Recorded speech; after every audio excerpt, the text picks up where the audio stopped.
All right. So which one of your songs you want to play next? You mentioned maybe we'll have time for two more. Okay, so if we have time for two more, I think I'd say Cantaré, which was the first song that I did. Or do you like Patria de Dios better? Do you want to do that one? I love Patria de Dios Okay. because it's I don't know, it just speaks to me. Okay, dope. Let's do that one, and that speaks to how, even though I didn't grow up here, I moved to the Bronx as pretty much as soon as I could as an adult because my abuelita, my family had such awesome stories from the Bronx. And my abuelita summed it up this way. This was her dicho. El sur de Bronx es la patria de Dios. South Bronx is God's country. Yeah. And I'm not particularly religious. That's one of the ways in which we are different. Yeah.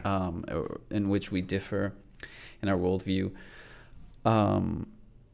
But I feel like you don't have to be religious to appreciate music like that, or gospel music, or a cathedral. Yeah, absolutely. Good. I like that comparison. Yo me fui pasear por la patria de Dios, por la patria de Dios, sí, por la patria de Dios. Yo me fui pasear por la patria de Dios, el sur de Bronx, la patria de Dios. Si quieres, hermano, yo te puedo llevar a ver los signos de Cristo vivo, renacimiento, resurrección, el camino de la cruz y la patria de Dios. Yo me fui pasear por la patria de Dios, por la patria de Dios, sí, por la patria de Dios. Yo me fui pasear por la Yo me fui pasear por la patria de Dios. So can that be said by anybody who just has visited the Bronx? I think so. And the first time I did that here at Bronx Community College, I asked folk, where do you think the South Bronx is? And I'll never forget one of the answers from the community there was, it's wherever you are. I thought they were going to say the south of the Bronx. Yeah. Well, I thought basically what I thought the conversation was going to be like, well, we'd talk about framing it geographically. I'd say, well, my grandmother framed it spiritually, you know. Yeah. But I wasn't ready for that. That was a cool response. Um, And I feel many people who've lived in the Bronx or just passed through the Bronx feel that way, that it just stays with you. And you have the sense of experiencing the ground of our being. Somehow, I think often that's mainly through the people and through just the sense of how many community connections you find in the Bronx. In my building, there's a woman who's raised 26 children. Only 4 of them were hers biologically. And there's such a rich fabric of community connections of people like Bertha Jackson, you know, through so many places in the Bronx. I think that just blesses people and stays with you. Yeah, I mean, I don't know. I don't know if I get that same religious or spiritual sense with the Bronx. There's certainly certain locations, like on campus, walking through the Hall of Fame of Great Americans. Is it of Great Americans or for Great Americans? I think it was for. I might have messed up on the preposition. But traveling through there is and even on campus, right? We have a battery on campus, right? Which, correct me if I'm wrong. I mean, I know you're more familiar with the history in general. I do you Bronx. seem to be a bit of a history I work buff. as a tour guide. Yeah. Yeah, so a battery that was used during the Revolutionary War, like some cannons and stuff that were used, and Sure, the fortification dates back that long. wow, that's kind of incredible when you think Yeah, that yeah. Washington was sort of moving through these parts. Washington was shot at from there. Yeah, yeah. The British held that Right. post throughout right, the I war. think you actually. you were the one who enlightened me on that. But I mean, still. That's my impression. Totally possible that I'd be wrong. Not a historian, tour guide. Yeah. Wow. So we can argue then that we are in enemy territory, and Washington was across the river. Yeah. Yeah. Yeah.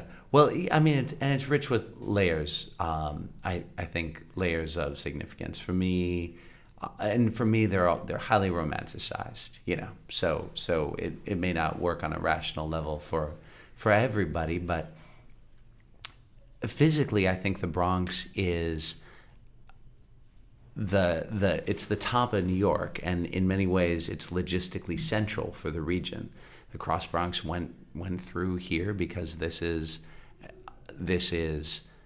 the piece of the North American continent that's a part of New York City. It's the land bridge that connects the city and the rest of North America, really. And for the most part, if you drink tap water in the city of New York, it got to where you use it via the Bronx because of that same, geography. The rest of the city's islands, only the Bronx is on the mainland.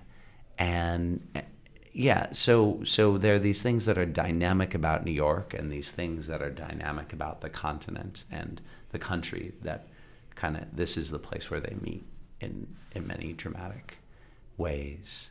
And it's a place of, so yeah, I can't totally rationally explain it, but I am crazy head over heels in love with the Bronx, man. Yeah, That's the truth.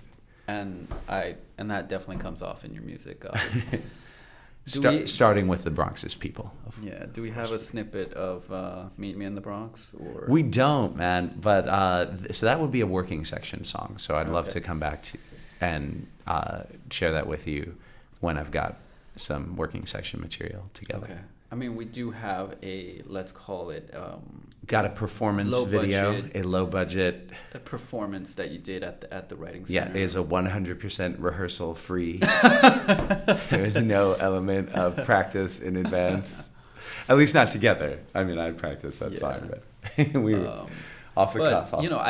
We could share that as well if you want. We can talk about that later, but we could post it on YouTube and share that. You also explained the concept of La Guagua, which is a nice thing to have. I just feel like that's something really nice for you to have, as maybe even just that snippet where you're explaining La Guagua, as like introductory material for either your YouTube or your website, something like that. Cool. All right. The library closes in about half an hour. So We did the one more song, right? yeah, we want to do at least one more song. Cool. And I did express my opinion about what song I would like that Sure. to be. Yeah, but it doesn't. You can choose whatever. That's song. great. No, I was just thinking I was gonna do Michael's Prayer, which was a snippet from Michael's Prayer, which was on code switching, because the songs I'd like to work on for the next album, for the working section, a lot of them are based on collaboration with my director of music at Trinity, Horace Beasley, who plays the piano on that one. We can do that. But What Rough Beast is a song that will be available this spring, that will be coming out sooner. So we could go with that. And all I would say is just actually point out the connection between the two. So the snippet that I selected from What Rough Beast is, in my mind, a working section in the sense that call and response sections function in gospel music, sometimes called a drive section or the special. When I was growing up, my mentor and godfather, Dr. Abe Cáceres, called them the special in gospel. Anyhow, so I'm setting The Second Coming, a poem that I did not compose, but I was reading Things Fall Apart at the time, so I encountered by it. William Butler Yeats. Yeah. So I encountered the Yeats poem in the beginning of the Achebe, Chinua Achebe novel. Yeah. And then this setting of it came to me in the shower that morning. Whoa. In the shower.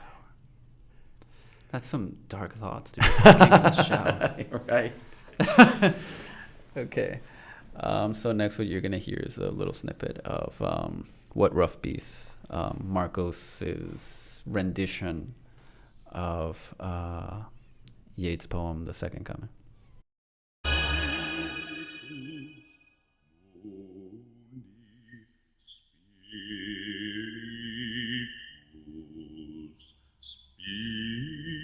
Ceremony of innocence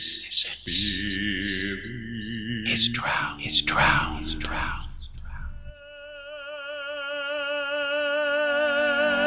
And what rough beast it's our come at last slouches toward Bethlehem to be born. And what rough beast it's our come at last slouches toward Bethlehem to be born. And what rough beast it's our come at last slouches toward Bethlehem to be born. And what rough beast it's our